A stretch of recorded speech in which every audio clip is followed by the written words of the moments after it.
कभी मालूम नहीं पड़ा। अब 11 तो चला गया, जैसे 12th में आ गए। अब 12th में तो पढ़ाई हो नहीं रही है और सिलेबस इतना बड़ा, और पढ़ेंगे तो एक दिन पहले, फिर बोर्ड आ जाएगा, बोर्ड जाएगा कॉम्पिटिटिव आ जाएगा, कॉम्पिटिटिव जाएगा फिर कॉलेज आ जाएगा, कॉलेज जाएगा फिर नौकरी आ जाएगी, नौकरी जाएगी फिर छोकरी। छोकरी तो अभी आ गई सर, छोकरी का तो नाम ही मत लो, छोकरी तो हम स्कूल से घुमा रहे, ठीक है। चलो आगे बढ़ते हैं। देखो ज़्यादा टाइम लग रहा है ना, इसको ज़्यादा टाइम लग रहा है, वो जल्दी नहीं बर्फ़ बन रहा है, तो इसीलिए मेरे को टेम्परेचर और कम करना पड़ेगा और घटाना पड़ेगा, तो जिसकी वजह से मेरा T2 ज़्यादा होगा, है ना। गलत, ये गलत है। ये ही दिमाग काम करता है पहली बार पढ़ने में सबका, पर ये गलत है, ऐसे नहीं करना।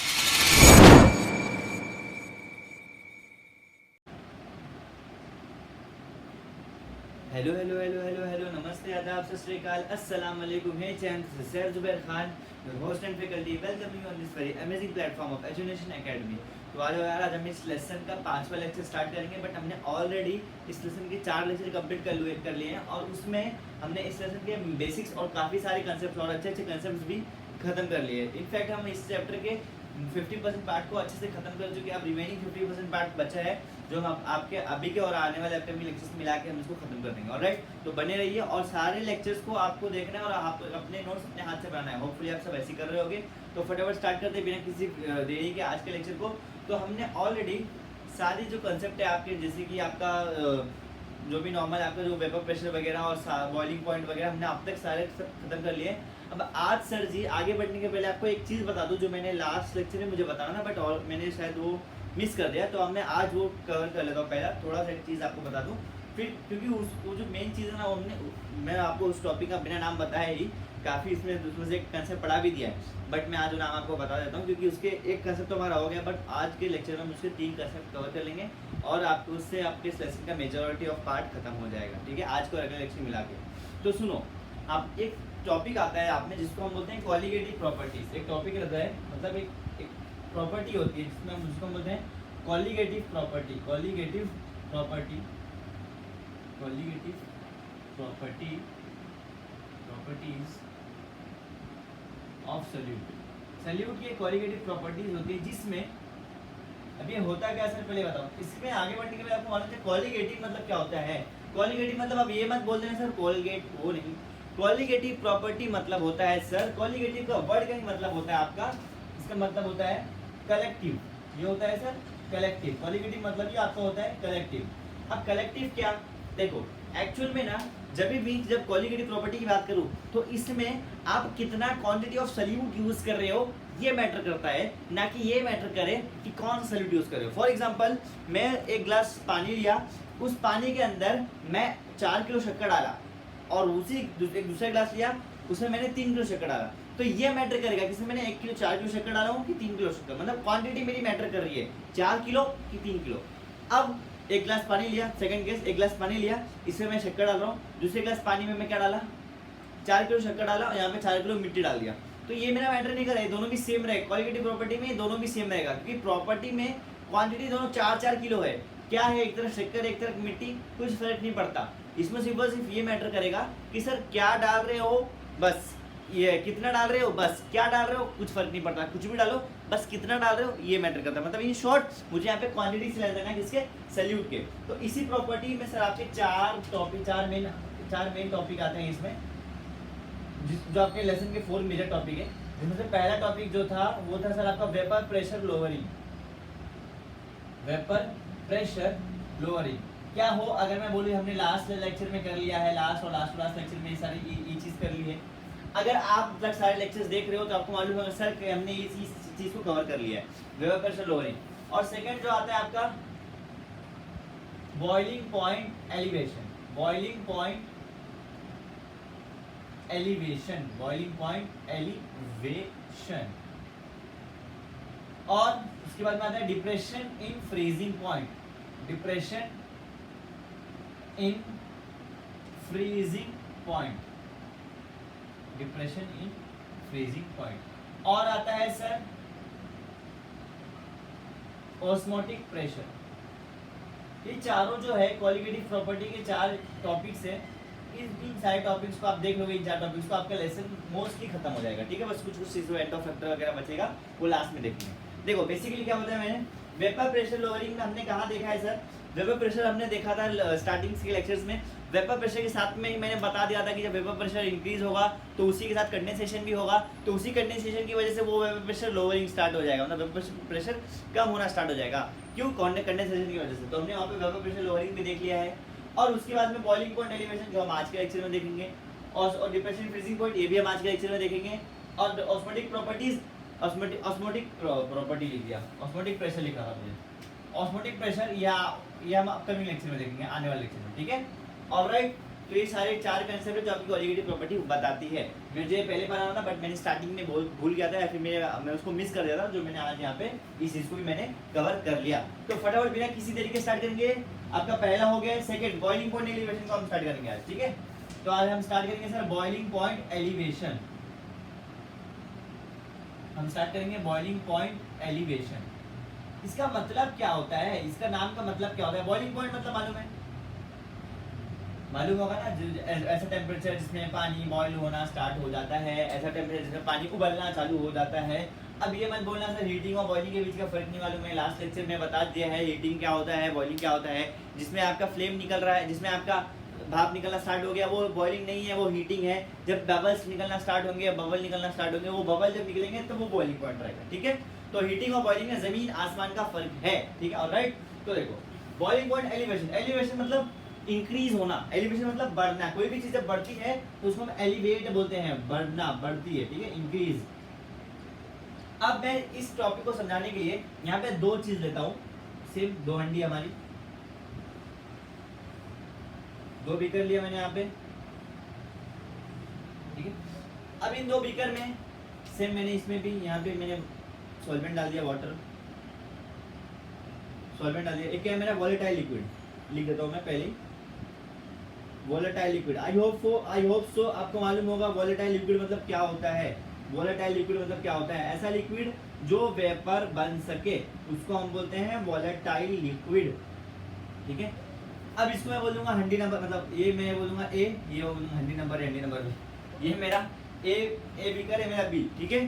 तो ए दोनों में मैंने वाटर लिक्विड लिया, पर बी में ये जो रेड जो चिकन बॉक्स दिख रहे हैं यहाँ पे, रेड जो डॉट दिख रहे हैं सर, ये रेड जो डॉट है ये आपका है, ये जो रेड वाला डॉट है ये आपका है नॉन वोलाटाइल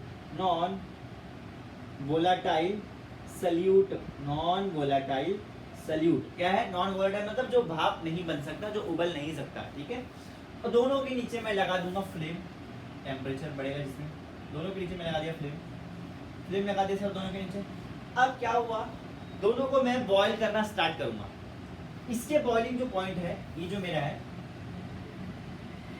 ये जो पूरा मेरा है, ये सॉल्वेंट है, प्योर सॉल्वेंट है, प्योर सॉल्वेंट। और ये सेम वही सॉल्वेंट कंटेनिंग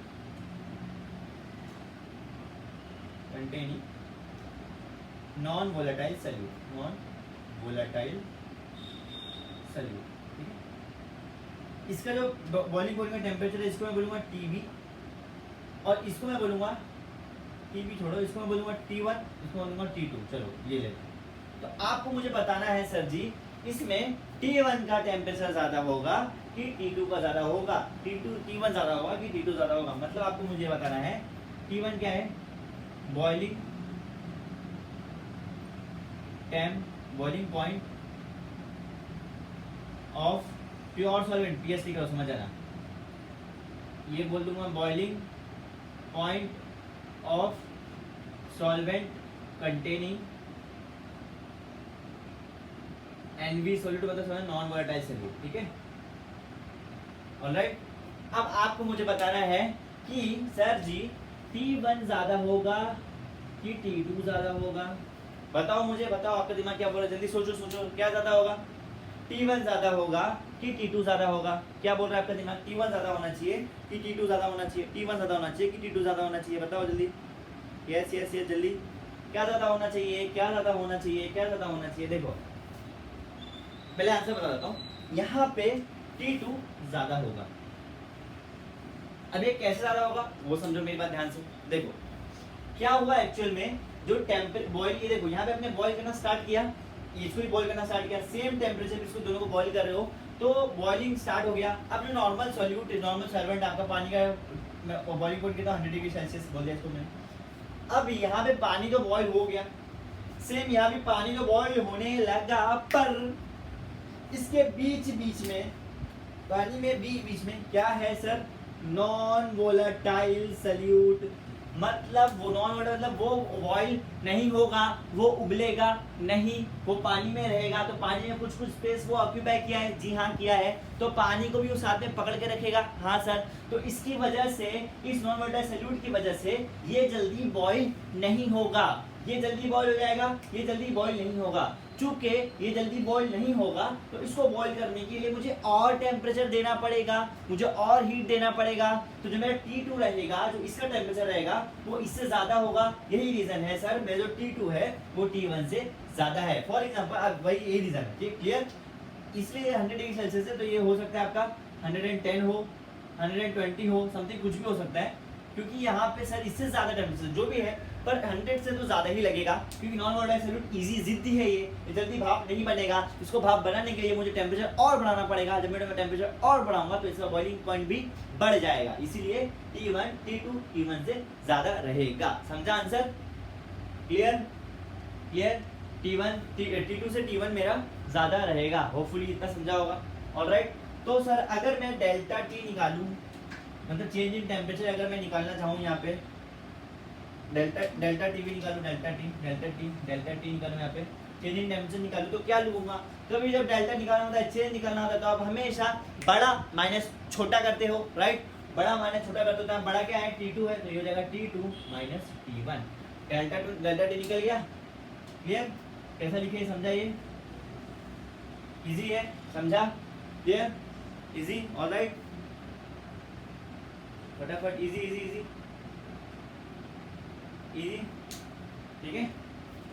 ये जो हमने निकाला है ये आपका एक्चुअली में चेंज इन टेम्परेचर है, चेंज इन टेम्परेचर।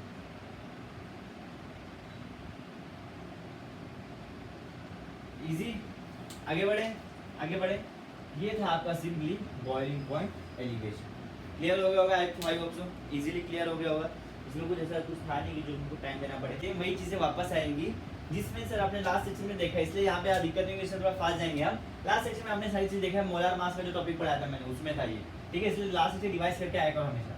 तो बॉइलिंग पॉइंट एलिवेशन इतना था, पर सर हमने एक और एक चीज देखा था, जो आपको डेल्टा टी भी था लास्ट सेक्शन में, बॉइलिंग पॉइंट था वही सेम यहाँ भी, जो बॉइलिंग पॉइंट का टेम्परेचर डेल्टा टी बोला यहाँ पे डायरेक्टली प्रोपोर्शनल होता है किससे? एम से। और एम क्या होता है सर? मोलैलिटी। याद आ रहा है? एम क्या होता था? मोलैलिटी।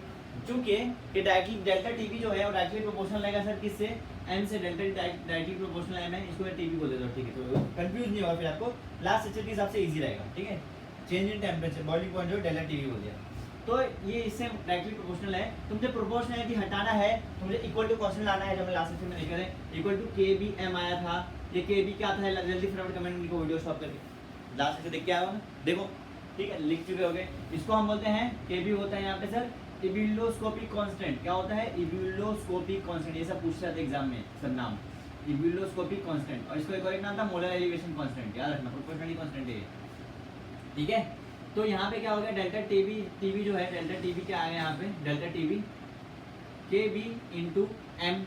पर सर एम क्या था? मोलैलिटी। और मोलैलिटी का फॉर्मूला क्या होता है? मोलैलिटी का फॉर्मूला क्या होता है सर? मोलैलिटी होता है, मोलैलिटी एक्चुअल में जो होता है, रियल में जो मोलैलिटी होता है ये number of moles of solute, number of moles of solute upon molar mass, molecular mass of solute in kilogram. ये किलोग्राम में था, याद रखना, किलोग्राम में था, लीटर में नहीं था। लीटर में क्या था? मोलैरिटी, ठीक है। ये इसमें नहीं था, ठीक है, ये किलोग्राम में था। अब sir number of moles simply क्या होता है? एन सल्यूट है तो 2 N2, और मोलिकुलर मास ऑफ सल्यूट, ये मास के लिए क्या है? W1, ठीक है, W1। Yes alright, clear. इसको ये एक्चुअल में ये क्या है? मेरा मोलैरिटी, एम मेरा निकल गया। पर हमने लास्ट सेक्शन में देखा था N2 क्या होता था? N2 जो होता था सर, आपको मालूम है N2 क्या होता था? N2 होता था W2 अपॉन M2। याद रखो, याद करो।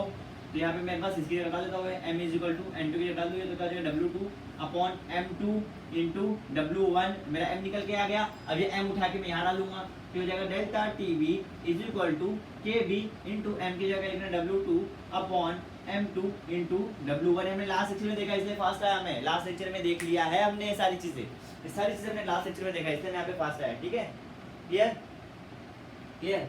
अब बताओ मुझे क्या मैं ये लिख सकता हूँ, delta TB is equal to 1000 into KB into W2 upon M2 into W1। ये मैंने लास्ट लेक्चर में नहीं बताया था। अब मुझे कौन बताएगा कि सर मैंने 1000 क्यों डाला, फटाफट कमेंट में लिखो इसका रीजन क्यों डाला मैंने 1000, क्योंकि यहाँ पे बात हो रही है किसमें सर, किलोग्राम में, और आपको हमेशा चीजें ग्राम में कन्वर्ट करनी होती हैं, ग्राम में ही सॉल्व करना होता है, इसलिए 1000 इसको किलोग्राम को कन्वर्ट किया ग्राम में, इसलिए 1000 यहाँ पे आ जाएगा। Clear, easy. ये जो वैल्यू है ना, ये फॉर्मूला एक्चुअल में ये आपको बेसिकली ना मेन न्यूमेरिकल्स में यही काम आएगा। न्यूमेरिकल्स में ना यही आपको यूज करना, न्यूमेरिकल्स में जो ये वाला जो है डब्बे में, लाल डब्बे में, ये मेन काम आता है। ठीक है, समझा? Clear, easy. फास्ट नहीं होगा क्योंकि आपने लास्ट लेक्चर देखा इसलिए इसने फास्ट पढ़ा है। ऑलराइट, अब आगे बढ़ते हैं फटाफट नेक्स्ट टॉपिक की तरफ, फटाफट बिना किसी देरी के नेक्स्ट टॉपिक की तरफ आगे बढ़ते हैं, जो है सर आपका डिप्रेशन इन फ्रीजिंग पॉइंट। ये आपका depression depression in freezing point. अरे बाप रे, फ्रीजिंग पॉइंट को भी डिप्रेशन होता है, तो हम तो हमारी तो पूरी लाइफ डिप्रेशन में जा रही है। समझ नहीं आ रहा है जिंदगी का क्या होगा। साइंस तो ले लिया है पर साइंस हमारी कब लेना चालू कर दी मालूम नहीं पड़ा। अब 11 तो चला गया, जैसे 12th में आ गए, अब 12th में तो पढ़ाई हो नहीं रही है और सिलेबस इतना बड़ा, और पढ़ेंगे तो एक दिन पहले, फिर बोर्ड आ जाएगा, बोर्ड जाएगा कॉम्पिटिटिव आ जाएगा, कॉम्पिटिटिव जाएगा, फिर कॉलेज आ जाएगा, कॉलेज जाएगा, फिर नौकरी आ जाएगी, नौकरी जाएगी, फिर छोकरी तो अभी आ गई सर, छोकरी का तो नाम ही मत लो, छोकरी तो हम स्कूल से घुमा रहे। ठीक है, चलो आगे बढ़ते हैं। देखो डिप्रेशन इन फ्रीजिंग पॉइंट, ये इसका मतलब क्या होता है, जैसे बॉइलिंग पॉइंट एलिवेशन में क्या हुआ, बॉइलिंग पॉइंट इंक्रीज हो रहा था, पर डिप्रेशन इन फ्रीजिंग पॉइंट जो होता है सर, तो डिप्रेशन इन फ्रीजिंग पॉइंट है, इसका मतलब डिप्रेशन मतलब ये नहीं जो आपको डिप्रेशन होता है जो मेंटली, ये नहीं, डिप्रेशन मतलब होता है कभी भी डिक्रीज। ठीक है, क्या होता है ये, डिक्रीज मतलब गिरना, गिरावट। ठीक है, गिरावट, ठीक है, गिरना, कोई भी चीज गिरती कब है उसको होता है। ठीक है, ये होता है, उसको बोलते हैं डिप्रेशन, उसको बोलते हैं डिप्रेशन। Clear, easy easy. आगे बढ़े, अब देखो सेम यहाँ पे मैंने 2 तपीला दूंगा, तपीला बर्तन नहीं, साइंस लिए हम इंग्लिश में है इसलिए बीकर, 2 बीकर लूंगा मैं, 2 बीकर लिए हैं अभी, यहाँ पे मैंने सर जी 2 बीकर लिया। अब एक जगह क्या है प्रॉपर, यहाँ पे सिर्फ water water water water water water water, यहाँ भी वाटर है पहले, पर बाद में इसमें रेड, यहाँ पे ना ये मैं फ्रीजिंग पॉइंट बात कर रहा हूँ, इसमें ना सोल्यूशन है, ये सोल्यूशन है किस चीज़ का सर, शुगर और वाटर का। ठीक है, solution of sugar and water. ठीक है, मतलब इसमें शुगर भी है और पानी भी है, और इसमें ये सिर्फ प्योर सॉल्वेंट है, इसमें सिर्फ पानी है, प्योर सॉल्वेंट। ठीक है, क्लियर। इसमें क्या है, सोल्यूशन है शुगर और वाटर का, इसको मैं ए बोल देता हूँ, इसको बी बोल देता हूँ वापस, ए ये बी जो मेरा है वो सोल्यूशन है किसका सर, किसका, शुगर और वाटर का मेरा सोल्यूशन है, और जो ए है मेरा ये प्योर सॉल्वेंट है, ये मेरा प्योर सॉल्वेंट है, प्योर सॉल्वेंट है। ठीक है, लेट्स से T1 जो मेरा है ये फ्रीजिंग पॉइंट है, फ्रीजिंग पॉइंट किसका सर जी, ये फ्रीजिंग पॉइंट है प्योर सॉल्वेंट का, और T2 जो है ये फ्रीजिंग पॉइंट है, फ्रीजिंग पॉइंट है मेरा सॉल्यूशन का, ये सॉल्यूशन है, सॉल्वेंट नहीं है, सॉल्यूशन है सॉल्यूशन का। अब मुझे मेरा क्वेश्चन ये है, यहाँ पे T1 ज़्यादा होगा कि T2 ज़्यादा होगा, सेम जो चीज़ मैंने यहाँ बताया था बॉइलिंग पॉइंट में, वही चीज़ मुझे यहाँ बता दो, T1 ज़्यादा होगा सर जी कि T2 ज़्यादा होगा, बताओ जल्दी, T1 ज़्यादा होगा कि T2 ज़्यादा होगा, यस यस यस, T1 ज़्यादा होगा T2 ज़्यादा होगा, जल्दी जल्दी जल्दी, यस जल्दी बताओ, सोच लिए, थोड़ा सा ना दिमाग घुमा लेना है, यहाँ बहुत सारे लोग गलत आंसर होगा, गलत क्या, ईजी है। देखो सर जी हमने बॉइलिंग पॉइंट में क्या दिमाग लगाया, इसमें ये जो सॉल्यूट है ये इजीली बॉईल नहीं होगा, इसकी वजह से मुझे इसको बॉईल करने के लिए और टेम्परेचर बढ़ाना पड़ेगा, टेम्परेचर बढ़ा बॉइलिंग पॉइंट बढ़ा, T2 T1 से ज़्यादा हो गया। सर यहाँ भी तो सेम सॉल्यूट है, सेम मतलब सॉल्यूट ही सोल्यूशन है। ठीक है, ये देखो फ्रीजिंग हो रहा है किसका, पानी का लेस से फ्रीजिंग पॉइंट होता है 0 डिग्री सेल्सियस, जो आपको अब तक मालूम होगा इन कॉमन, पानी का 0 डिग्री सेल्सियस होता है फ्रीजिंग पॉइंट लेस से, तो यहाँ पे क्या हो गया, फ्रीजिंग हुआ, ये इजीली फ्रीज हो गया, पानी हो गया। अब यहाँ पे क्या है, सॉल्यूट भी प्रेजेंट है, इसको थोड़ा ज़्यादा टाइम लगेगा फ्रीज होने का, ज़्यादा टाइम लगेगा, बताओ। फ्रीज हुआ, ये इसको भी फ्रीज करना है मुझे, तो यहाँ पे क्या होगा बेसिकली, इसको फ्रीज होने जो है, ये दोनों में से पहले फ्रीज कौन होगा, पहले ये बता दो बस, ये बता दो पहले फ्रीज कौन होगा। सोचो पहले फ्रीज कौन होगा, T1 पहले फ्रीज होगा सर कि T2 पहले फ्रीज होगा? यस, T1 पहले फ्रीज होगा कि T2 पहले फ्रीज होगा? यस। देखो एक्चुअल में यहाँ पे क्या होगा, जब यहाँ पे टेम्परेचर कम होगा तो 0 डिग्री सेल्सियस है, पानी है, सिंपली फ्रीज हो गया। पर यहाँ पे फ्रीजिंग के दौरान अंदर इसके शुगर मॉलिक्यूल भी हैं जो इजीली फ्रीज नहीं होंगे, तो मुझे यहाँ पे फ्रीजिंग पॉइंट करने के लिए टेम्परेचर इसका, यहाँ पे टेम्परेचर जो है मेरा मतलब इसको और ठंडा करना पड़ेगा मुझे। यहाँ पे क्या हुआ, सिंपली फ्रीज हो गया, पर ये फ्रीज नहीं हो रहा है तो और ठंडा करना पड़ा। तो सर सेम ऐसे ही जैसे यहाँ पे T2 में मेरा T2 ज़्यादा था, यहाँ मेरा T1 कम था, क्योंकि यहाँ पे सॉल्यूट था जिसको ज़्यादा टाइम लगा, सेम इसको भी ज़्यादा टाइम लगेगा। तो इस वजह से मेरा T2 जो है वो T1 से बड़ा हो जाएगा। ये सही है, पक्का? यस। समझा कैसे? इसमें जो सॉल्यूट प्रेजेंट था उसको ज़्यादा टाइम लग रहा है ना, वो जल्दी नहीं बर्फ बन रहा है, तो इसीलिए मेरे को टेम्परेचर और कम करना पड़ेगा और घटाना पड़ेगा, तो जिसकी वजह से मेरा T2 ज़्यादा होगा, है ना? गलत, ये गलत है। ये ही दिमाग काम करता है पहली बार पढ़ने में सबका, पर ये गलत है, ऐसे नहीं करना होता। देखो क्या होता है ना, एक्चुअल में जो मेरा T1 जो है यहाँ पे जो मैंने बोला सेम ऐसे, इसको ज़्यादा टाइम लग रहा है फ्रीज होने T2 को टाइम ज़्यादा लग रहा है, T2 जल्दी फ्रीज नहीं हो रहा है। चूँकि सर T2 जल्दी फ्रीज नहीं होगा, इस वजह से मुझे इसको फ्रीज करने के लिए टेम्परेचर और ठंडा करना पड़ेगा। ठंडा इन द सेंस बढ़ाना नहीं, जितना कम करोगे उतना ठंडा होगा। देखो आपके घर पे एसी वगैरह रहती होगी अगर, तो जब आपको एसी कम करना पड़ता है, एसी और ठंडी करना है, तो 21 to 20 19 18 17 मतलब टेम्परेचर कम करोगे तब जाके एसी ठंडी होगी। सेम ऐसे ही इसको और ठंडा करना पड़ेगा तब जाके फ्रीज होगा। तो इसीलिए सर मुझे T2 को कम करना पड़ेगा, T1 ज़्यादा रहेगा, तो इसीलिए सर जी यहाँ पे जो मेरा T1 है वो T2 से मेरा ज़्यादा रहेगा, वो T2 से ज़्यादा रहेगा। देखो ये ऊपर वाला मैं काटा हूँ, इसको कट नहीं करूँगा ताकि आपको याद रहे। आप भी नोट्स पे ऐसा लिख लेना, ठीक है, ताकि याद रहे। ठीक है, T1 मेरा T2 से क्यों ज़्यादा हुआ, क्योंकि सर T2 को ज़्यादा ठंडा करना पड़ेगा, क्योंकि इजीली ये बर्फ नहीं बनेगा। क्लियर? समझा? ये था कंसर्न किसका sir, depression in freezing point का।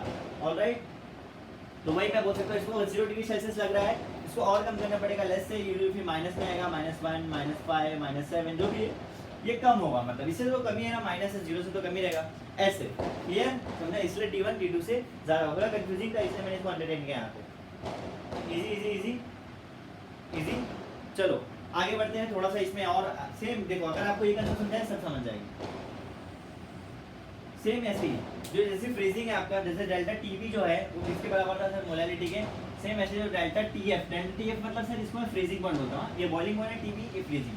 ये भी डायरेक्टली प्रोपोर्शनल है किससे सर, मोलालिटी से। किससे? मोलालिटी से। अब सेम चीज़ वही चीज़ दोबारा सेम ऐसी सब। अब सर डेल्टा टीएफ जो है, डेल्टा टीएफ डायरेक्टली प्रोपोर्शनल किसके है, एम के।